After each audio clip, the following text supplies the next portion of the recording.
Boa noite, são todos bem-vindos na presença do Senhor neste domingo, que o nosso coração se enche de alegria, porque mesmo não estando fisicamente presentes, nós estamos juntos, unidos, né, num só propósito, o propósito de servir ao Senhor através deste culto online. Antes de começarmos o nosso culto, eu gostaria de agradecer a todos pelo nosso culto de boas-vindas no domingo passado. Nos sentimos muito felizes, muito amados, nos sentimos muito emocionados com todas as demonstrações de boas-vindas de todos vocês, soldados do Corpo Central aqui de São Paulo. E eu gostaria de abrir este momento, este culto, lendo, né, a palavra de Deus no Salmo 37, versículo 5, que diz: entrega o teu caminho ao Senhor, confia nele e o mais ele fará. Eu acredito que neste momento difícil que temos vivido, de distanciamento social, de não podermos estarmos juntos, né, num só propósito, unidos presencialmente, e devido a todas as circunstâncias adversas que essa pandemia tem trazido a cada um de nós, nós temos que entregar o nosso caminho ao Senhor, confiar nele e deixar que ele faça a sua vontade. Mas entregar nem sempre é fácil. Descansar nos braços do Senhor nem sempre é fácil. Muitas vezes a agitação das circunstâncias adversas, né, fazem com que tudo à nossa volta pareça uma tormenta, um vendaval, um barulho que nos impede de descansar na presença de Deus. E eu gostaria de mostrar para vocês essa folha e gostaria que vocês imaginassem que essa folha somos nós, cada um de nós. E às vezes nós entregamos alguma coisa a Deus, mas mesmo assim o barulho à nossa volta nos agita, nos inquieta, nos perturba, porque na verdade nós não estamos entregando a totalidade da nossa vida. E aí a gente entrega mais um pouco, mas as circunstâncias adversas ainda causam aquele barulho, causam aquele desconforto, causam aquela adversidade, causam aquela angústia, aquela preocupação. Mas quando nós entregamos todo o nosso caminho ao Senhor, né? Colocamos a nossa vida nas mãos de Deus, os nossos anseios, as nossas angústias, os nossos temores, os nossos problemas, os nossos questionamentos, nós conseguimos realmente descansar nas mãos de Deus. Nós conseguimos sentir a paz do Senhor. E aí aquela agitação que ela vai continuar existindo, mas ela não nos afeta mais, ela não nos inquieta mais, porque nós estamos descansando nos braços fortes do nosso Deus e deixando que Ele conduza a nossa vida de acordo com a vontade dEle. Você quer sentir a presença do Espírito Santo, você não quer deixar que nada te atrapalhe de ouvir a voz do Senhor, porque muitas vezes o barulho à nossa volta, a tempestade à nossa volta, nos impede de ouvir a voz de Deus. Se você quer que as coisas se aquietem para que você escute a voz do Senhor, descanse nos braços fortes do nosso Deus. Entregue o seu caminho ao Senhor. Confia nele e o mais ele fará. E neste momento nós vamos ouvir este cântico que diz: que consolação tem meu coração descansando no poder de Deus. Ele tem prazer em me proteger, descansando no poder de Deus. E o coro diz: descansando nos braços fortes do meu Deus. Vou seguro, descansando no poder de Deus. E eu te convido nessa noite a descansar nos braços fortes do Senhor. Entrega o teu caminho ao Senhor, confia nele e o mais ele fará.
A última estrofe desse cântico que acabamos de ouvir diz: luta sem cessar, hei de atravessar, descansando no poder de Deus. Não me deixará, mas me susterá, descansando no poder de Deus. E essa é a nossa convicção. Vamos atravessar por lutas, mas precisamos descansar no poder de Deus. E agora nós vamos ouvir o testemunho do soldado Itai, que estará nos abençoando, compartilhando conosco a experiência que ele tem vivido com Deus neste tempo. Aleluia! Olá pessoal, tudo bem? A gente está com muita saudade de todos vocês e a gente espera que esse período de pandemia, né, passe logo para a gente poder se reencontrar, que a gente possa conversar, que a gente possa dar risada, que a gente possa orar junto, que a gente possa estudar a palavra de Deus, enfim, que tudo isso passe o mais rápido possível, né? E apesar de meio desafiador esse ano de 2020, pra gente não foi diferente também, mas apesar de tudo isso, a gente agradece a Deus pelos pequenos cuidados que tivemos nesse período. Uma coisa que a gente lembra, por exemplo, é quando vimos que estávamos com Covid. Então tivemos a ajuda de muitas pessoas, como o Capitão Israel, a Capitã Sônia, a Major Disseu, a Major Elisana, o seu Daniel, Dona Cida, Izzy, Henrique, Marcos, Laís, enfim. Muitas pessoas nos ajudaram nesse período. A gente é muito grato por essas pessoas. E uma coisa também que eu sou muito grato a Deus eu tinha um desejo de mudança de emprego fazia um tempinho já, na verdade, e eu sou muito grato a Deus, pois eu tive essa oportunidade, né, no ano passado. E isso mostra como Deus se importa com as pequenas coisas, né, que estão na nossa mente, no nosso coração, e eu sou muito grato a Deus por isso. Oi gente, saudades de todos. Bom, como o Thay disse, apesar de todos os desafios, né, do ano passado, nós também tivemos algumas perdas bem difíceis nas nossas famílias e amigos, mas a gente não pode deixar de reconhecer também o que aconteceu de bom, as respostas que nós tivemos das nossas orações. O ano passado foi o nosso primeiro ano de casados e eu agradeço muito a Deus porque tá tudo certo, né? Estamos aqui. Foi muito bom, Deus esteve com a gente desde o começo e eu acredito que essa é a grande aliança que faz tudo dar certo. Queria agradecer também a Deus, né, e dividir com vocês em relação ao trabalho, que eu sou personal, então quando começou a pandemia, todas as academias fecharam e eu fiquei assim, e agora? Mas graças a Deus a gente conseguiu utilizar a internet, a tecnologia como uma ferramenta muito bacana, e assim que as academias voltaram a abrir, os meus alunos continuaram acreditando no meu trabalho, seguiram junto comigo. O Marcos, né, o Marcos Lopes, eu continuo agradecendo muito a Deus pela vida dele, da família dele, que ele me ajudou bastante também nessa fase, me ajuda sempre também, né, em relação ao trabalho, sou muito grata à vida dele. E acho que é isso, acho que esses pequenos pontos assim que fizeram grande diferença num ano tão difícil e que a gente queria dividir com vocês coisas boas. Acho que é isso. A gente pede continua pedindo, né, que vocês continuem orando por nós. Precisamos bastante da oração de vocês. A gente sempre lembra de vocês em oração também. E como diz lá no Salmo 37, né?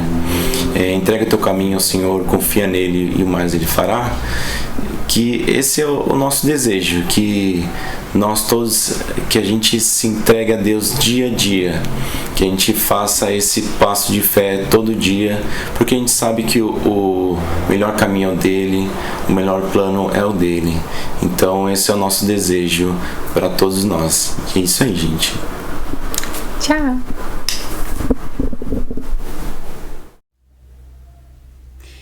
Vamos neste momento ouvir um pequeno período de louvor com a família do nosso soldado Tiago e também com a capitã Josiane.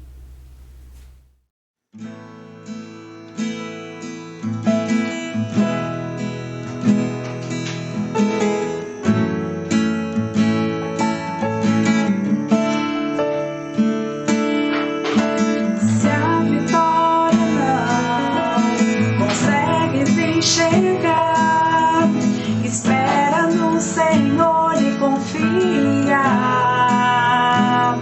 espera Ele ver, confia Ele ver e faz um milagre.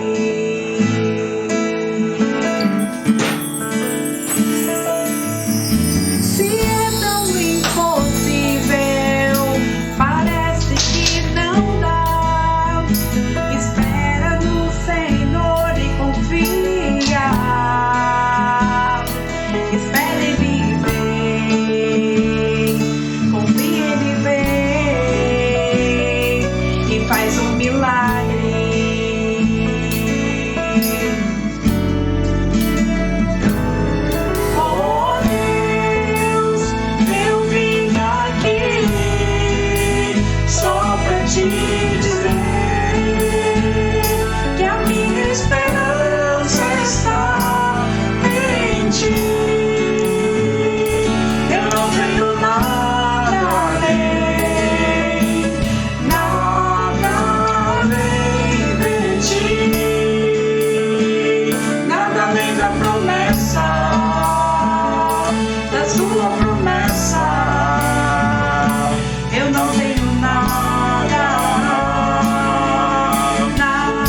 sentir tua alegria, partilhando tua dor.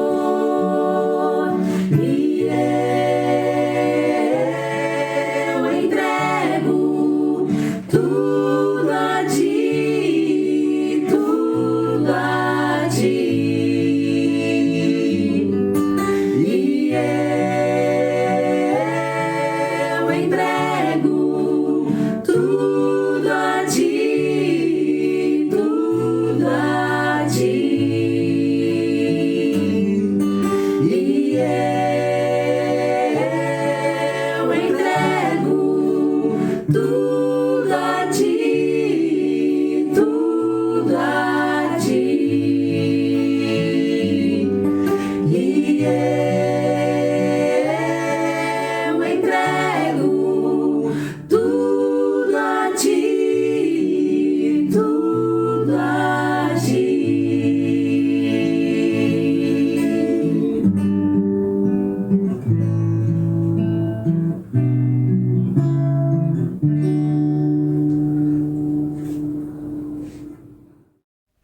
Convido vocês a abrirem suas Bíblias no livro de Filemon. Estaremos fazendo a leitura do versículo 4 ao versículo 12 e logo após vamos ouvir a mensagem que será trazida pelo comissário Paulo Rangel. Sempre dou graças ao meu Deus por você em minhas orações, pois ouço com frequência da sua fé no Senhor Jesus e de seu amor por todo o povo santo. Oro para que você ponha em prática a comunhão que vem da fé, à medida que entender e experimentar todas as coisas boas que temos em Cristo. Seu amor, meu irmão, tem me dado muita alegria e conforto, pois sua bondade tem revigorado o coração do povo santo. Por isso, ainda que pudesse exigir em Cristo que você faça o que é certo, prefiro pedir com base no amor. Eu, Paulo, já velho e agora prisioneiro de Cristo Jesus. Suplico que demonstre bondade ao meu filho Onésimo. Tornei-me pai dele na fé, quando estava aqui na prisão. Onésimo não lhe foi de muita utilidade no passado, mas agora é muito útil para todos nós. Eu os envio de volta a você e com ele vai meu próprio coração. Que Deus abençoe a cada um, que Deus continue nos abençoando através da sua palavra. E neste momento, então, vamos orar para que Deus prepare os nossos corações para entender qual é a vontade dele nesta noite, o que ele deseja que venhamos a fazer com aquilo que ele tem para nos ensinar através da mensagem que será nos trazida. Senhor, nós queremos, em primeiro lugar, te agradecer pelo teu grande amor, nos ajuda a descansar em ti, nos ajuda também a entender que o propósito que tu tens para cada um de nós é que possamos te servir também de todo o coração e que neste momento de dor e de dificuldade possamos ser usados como bênçãos na vida daqueles que tanto necessitam de ti. Queremos pedir pelo teu servo, que já tem ouvido a tua voz e já tem, Senhor Deus, preparado em seu coração aquilo que tu deseja que todos nós venhamos a escutar. Que nada tire o nosso foco, que nada tire a nossa atenção, mas que o nosso coração esteja na palavra do Senhor.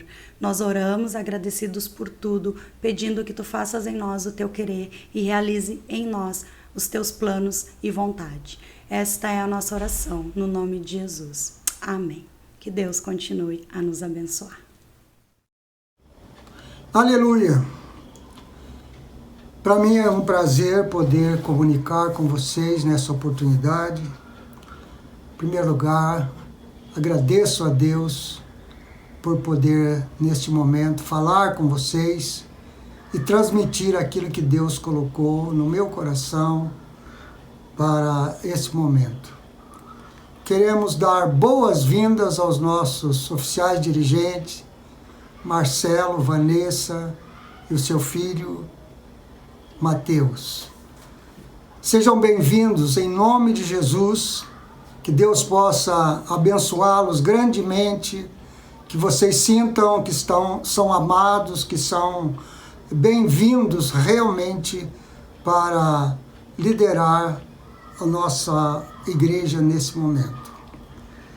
Gostaria de compartilhar com vocês uma leitura bíblica na carta de Paulo a Filemon. Filemon é uma carta de Paulo escrita uma carta intercessória, mas nessa carta nós vemos um conteúdo muito interessante e temos lições importantes a aprender. Gostaria de ler então a partir do versículo 4. Paulo então escreve o seguinte: Meu caro Filemon, sempre que eu oro, lembro-me de você e agradeço ao meu Deus, porque ouço falar do seu amor por todo o povo de Deus e da fé que você tem no Senhor Jesus. Peço a Deus que a fé que une você a nós nos faça compreender mais profundamente todas as bênçãos que temos recebido na nossa vida, por estarmos unidos com Cristo. Meu caro irmão, o seu amor tem me dado grande alegria e muita coragem, pois você tem animado o coração de todo o povo de Deus. Por isso, como seu irmão em Cristo, eu me sinto à vontade para ordenar o que você deve fazer, mas o amor que tenho por você me obriga a lhe fazer apenas um pedido. E faço isso, embora eu seja Paulo, o representante de Cristo Jesus, e agora também prisioneiro por causa dele. Assim eu lhe faço um pedido em favor de Onésimo, que é meu próprio filho em Cristo, porque enquanto eu estava na prisão, tornei-me seu pai espiritual. Antes ele era inútil para você, mas agora é útil a você e a mim.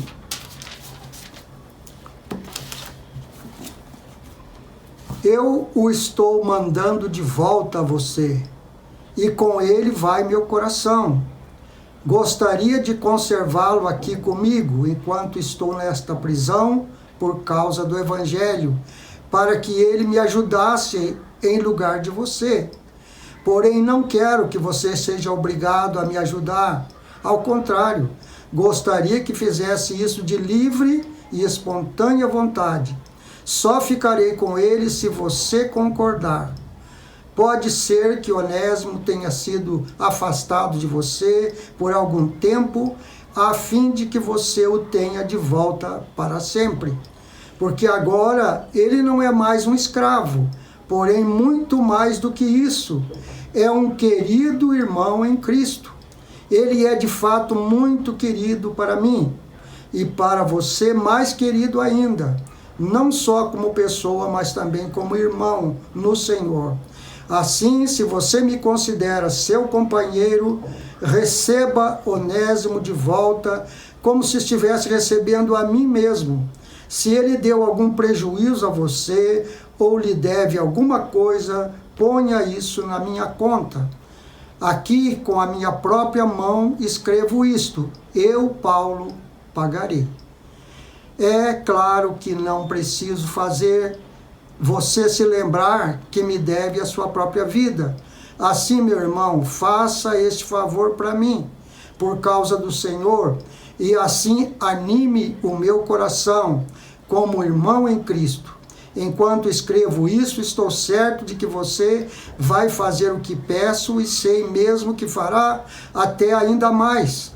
Peço também que prepare um quarto para mim, pois espero que Deus responda às orações de vocês e me deixe ir outra vez até aí. Como já mencionei, o apóstolo Paulo está escrevendo esta carta a Filemon.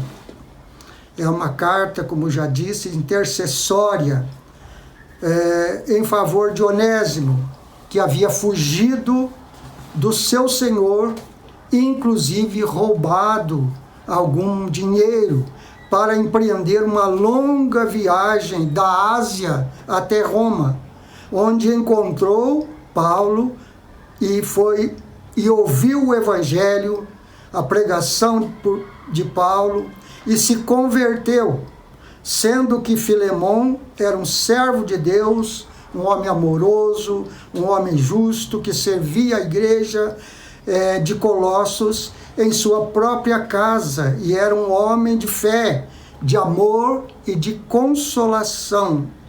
Nós vemos isso nos versículos 5 a 7. E que exercia uma influência reanimadora para com os irmãos em Cristo. Então Paulo está pedindo a ele que receba de volta o seu escravo fujão. E esse escravo, porém, numa nova condição. E Paulo aqui faz um jogo de palavras. Ele diz, ele antes lhe era inútil, mas agora é útil, tanto a você como a mim. Esse jogo de palavras porque o nome Onésimo significa útil. Então ele diz, antes ele, apesar do nome, era inútil, mas agora ele é útil. Ele era apenas um escravo, hoje é nosso irmão em Cristo.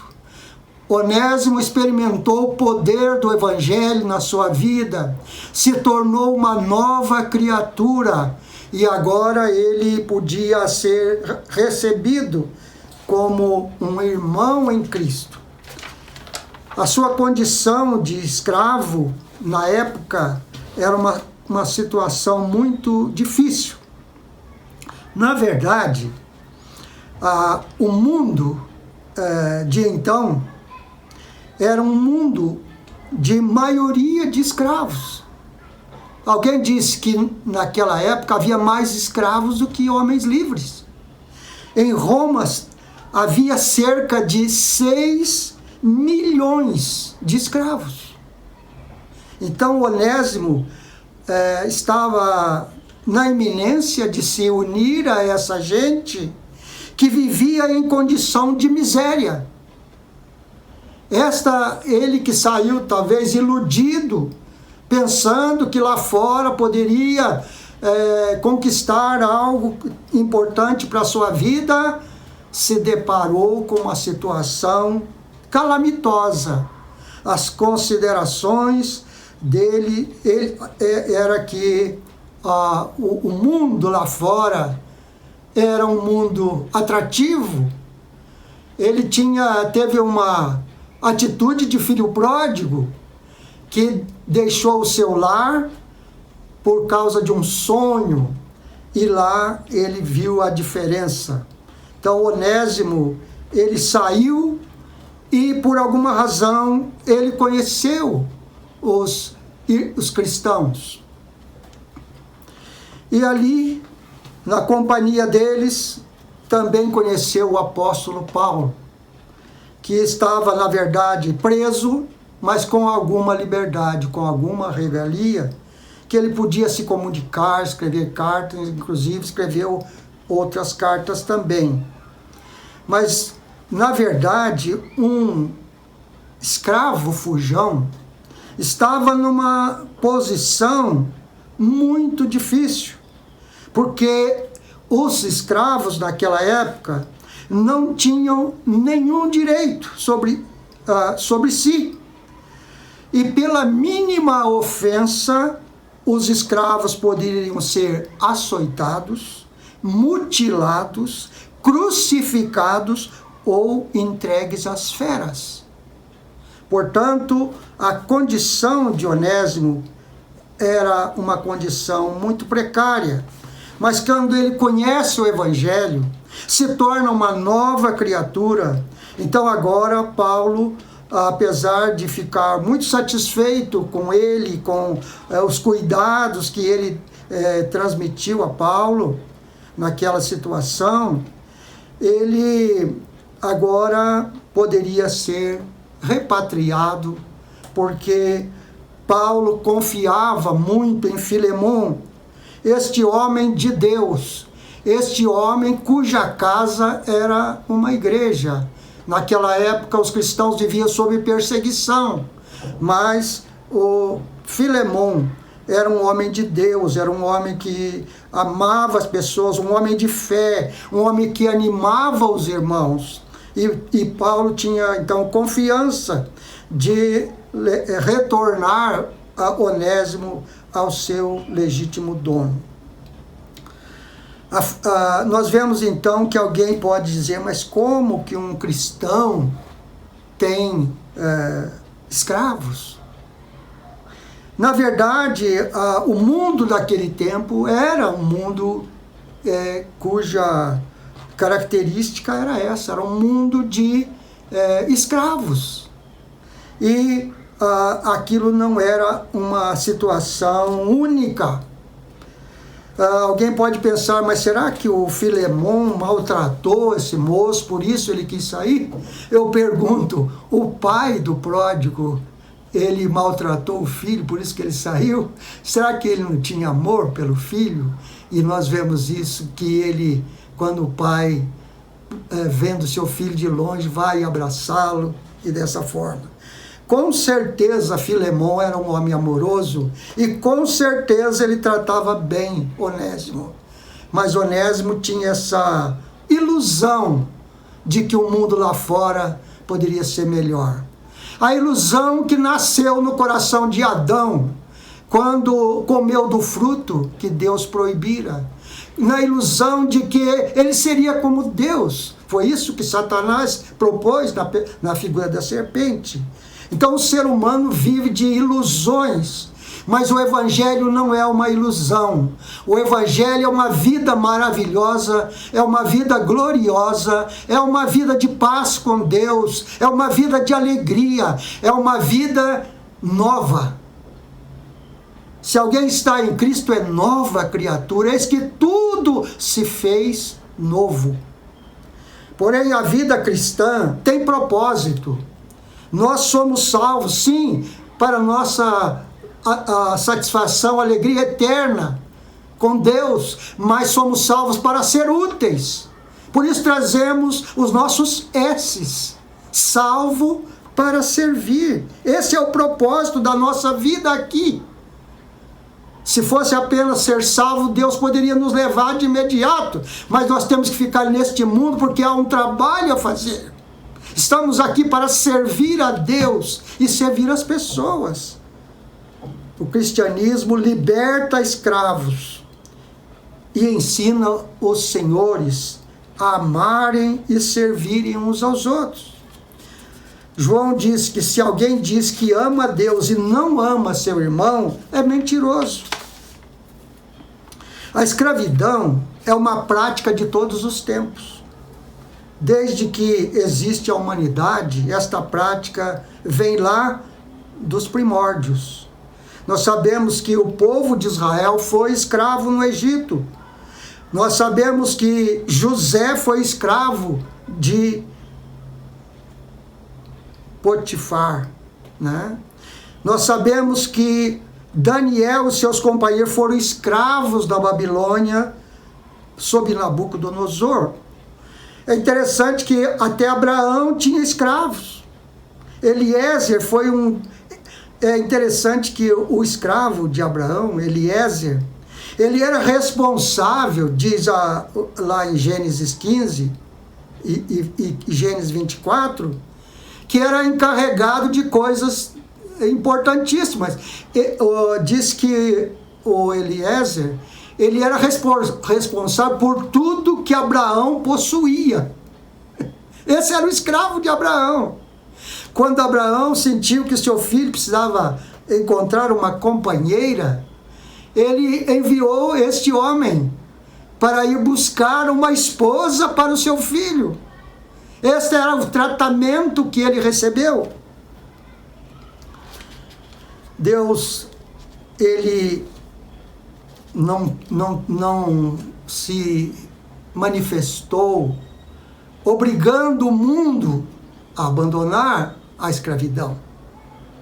Deus, ele sustenta o mundo e ele respeita aquilo que as pessoas fazem de maldade nesse mundo, mas ele interfere com leis.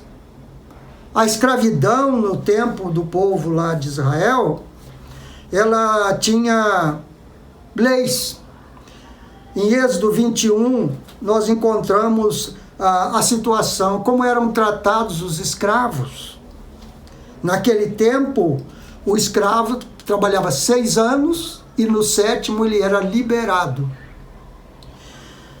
E esse escravo, muitas vezes, era tão bem tratado, ele era tão estimado, tão amado, que ele tinha uma alternativa. Ele podia declarar: eu não quero ir embora. Eu quero continuar servindo o meu Senhor. Então eles o levavam ao magistrado para lavrar um ato de libertação. E esse escravo, e havia uma cerimônia, né? Esse escravo ia até a porta e dizia: eu quero ficar servindo. Então o Senhor furava a orelha dele como um símbolo da sua servidão espontânea. Nós somos escravos de Jesus Cristo. Paulo diz: eu sou agora escravo de Jesus Cristo. Um escravo espontâneo. Um escravo cujas orelhas foram furadas. Um escravo que deixou de viver para si mesmo, para servir o nosso Senhor. É por isso que nós chamamos Deus de Senhor. Se esse não é o nosso entendimento, estamos equivocados. Não podemos chamar Deus de Senhor se não renunciamos à nossa vida e entregamos a Ele para servi-lo. Este é o propósito. Servir é o propósito de Deus para a nossa vida. Todo cristão está a serviço de Deus. Todo cristão verdadeiro que colocou a sua vida nas mãos de Deus. É dessa forma que nós devemos viver.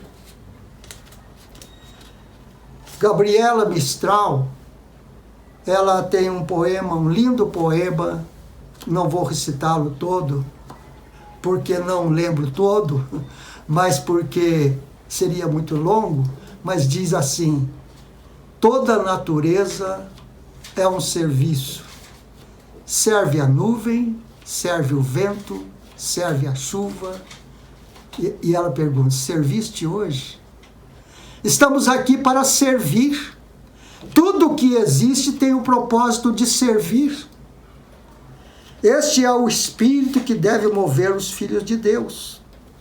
Devemos estar dispostos, e como disse Paulo lá em Filipenses, no capítulo 2, ele fala do exemplo de Jesus. Jesus, que sendo Deus, ele não teve como usurpação declarar-se Deus, mas ele diz o seguinte: se por estarmos em Cristo nós temos alguma motivação, alguma exortação de amor, alguma comunhão no Espírito, alguma profunda afeição e compaixão, completem a minha alegria tendo o mesmo modo de pensar e o mesmo amor, um só espírito, uma só atitude. Nada façam por ambição egoísta ou por vaidade, mas humildemente. Considerem os outros superiores a si mesmo. Cada um cuide não somente dos seus interesses, mas também dos interesses dos outros. Seja a atitude de vocês a mesma de Jesus Cristo, que, embora sendo Deus, não considerou que o ser igual a Deus era algo que devia apegar-se, mas esvaziou-se a si mesmo, vindo a ser servo, tornando-se semelhante aos homens, e sendo encontrado na forma humana, humilhou-se a si mesmo, foi obediente até a morte e morte de cruz. O Evangelho a resposta que nós podemos dar ao Evangelho é o serviço a Deus. Alguém disse que no cristianismo a teologia é graça e a ética é gratidão. A nossa vida que foi salva, redimida, transformada, lavada e purificada no sangue de Jesus, deve ser consagrada a Ele. E a nossa relação com nossos irmãos é uma relação de igualdade. Jesus disse que nós fôssemos um para que o mundo cresça. É lamentável que haja tantas divisões entre aqueles que se chamam filhos de Deus. Deus quer um povo só. Não tem céu para cada um. Todos nós estaremos num lugar como irmãos. A comunhão da igreja primitiva era tal que as pessoas não tinham até receio de se juntar a eles, devido não se sentirem preparadas, não se sentirem aptas para aquele nível de comunhão. Havia alegria, havia comunhão. Somos iguais. É triste ver o mundo hoje cheio de preconceitos. Nossos irmãos de origem africana sendo hostilizados como se fosse uma outra raça. Existe uma única raça e a ciência provou isso. No mínimo, o preconceituoso é ignorante, é anticientífico. Para não dizer que ele não tem amor. E uma pessoa que não tem amor não tem razão nem para viver. Porque é o amor que dá sentido à vida. E o amor nos leva a servir. Quando nós temos amor no coração, nós vamos ao encontro do outro, na qualidade de nosso irmão, com toda a dignidade, com todo o respeito, com toda a humildade. Para isso nós fomos chamados. Como disse o apóstolo Paulo lá em Gálatas, não há mais judeu, nem grego, escravo, livre, homem, mulher. Somos todos irmãos. Em Cristo se funde uma nova humanidade. Os filhos de Deus que se amam uns aos outros. E se nós amamos a Deus, devemos amar o nosso irmão. João chega a dizer que nós devemos dar a vida pelos nossos irmãos. O nosso serviço a Deus inclui o serviço aos nossos irmãos. E o maior serviço que prestamos a Deus é anunciar o Evangelho.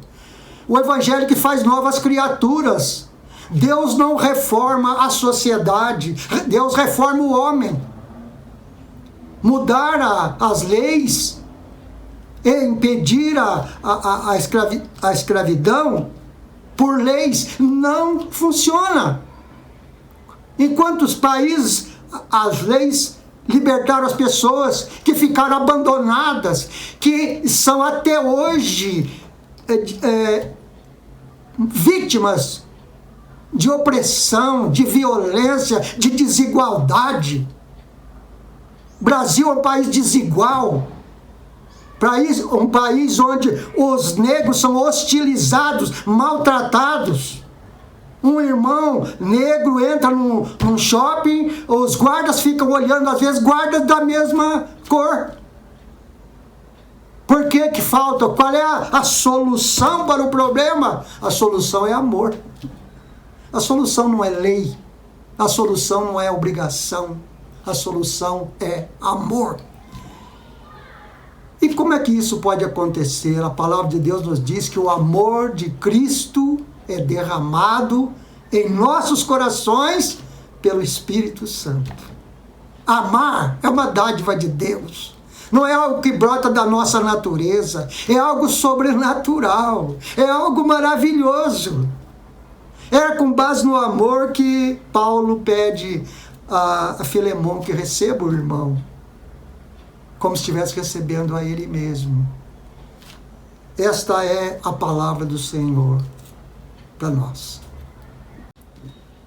É maravilhoso que nós tenhamos esta missão, mas é importante que nós honremos este uniforme, não como ele fosse sagrado, mas ao colocar esses S's, há uma grande responsabilidade. O mundo espera de nós que somos salvos por Jesus Cristo, que sejamos servos uns dos outros. Servir é um privilégio. E nós temos o maior exemplo, Jesus, quando ele lava os pés dos seus discípulos.